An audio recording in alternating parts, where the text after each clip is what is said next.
সংসারানত তিনে জিনিস বদলে বান্নি এগুলোতে হতাকানি যে হতাকানি আমনে হব সেই হতাকানি চিনি আর ফেরাত লই নবারে আর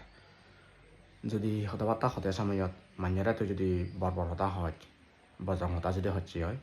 তার সেই হতাকানি লই মানুষের যেবেরা হবে শিবের মনত দুখ লাগিব শিবের তার মননত আঘাত লাগিব তাই তুই সেনারা মলম হিসেবে অন্যান্য হতাবার্তা ব্যবহার করে ফাইলিও বটে তার মন বুঝে দি ফাইলিও বটে কিন্তু তুই যে হতাকানি হইয় সেই হতাগুলো তার যে আঘাত লাগে সেই তার বজং হদা হনার হনালই যে নেকান অপরাধ হব সেই অপরাধ তার হেন্দ তার সুদ যেতে যাবগৈ তা 2 নম্বর হলদে আর সুযোগ যদি একবার যদি আরেলে জনমত সেই সুযোগ আর দিবলাতে ফেরা নেওয়া যায় অন্য সুযোগ এবারে কিন্তু যে সুযোগ করতে আরে সেই সুযোগ আর ফেরা নেওয়া যায়